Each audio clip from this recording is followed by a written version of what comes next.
ನಮಸ್ಕಾರಗಳು. ನನ್ನ ಹೆಸರು ರಿಷಿ, ನಾನು 10ನೇ ತರಗತಿಯಲ್ಲಿ ಓದುತ್ತೇನೆ. ನನ್ನ ಹೆಸರು ಪುನೀತ್, ನಾನು 10ನೇ ತರಗತಿಯಲ್ಲಿ ಓದುತ್ತೇನೆ.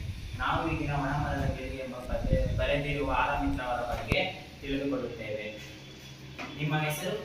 ಆರಂಭಿಕ ನಿಮ್ಮ ಜನನ? 1935ರಲ್ಲಿ. ಸ್ಥಳ?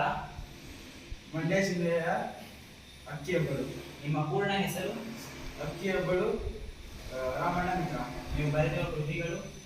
ಚಂದ್ರೋಮಿತ್ರ, ಕನ್ನಡ ಮೇಘದೂತ, ಮಹಾಭಾರತಿ, ಪಾದರಸಮಿತಿ. ನೀವು ಬರೆದಿರುವ ಒಣಮರದ ಗಿಳಿ ಎಂಬ ನೀವು ಬರೆದ ಕೃತಿಗಳು? ಚಂದ್ರೋಮಿತ್ರ, ಕನ್ನಡ ಮೇಘದೂತ, ಮಹಾಭಾರತಿ, ಪಾದರಸಮಿತಿಗಳು. ಪ್ರಶಸ್ತಿಗಳು?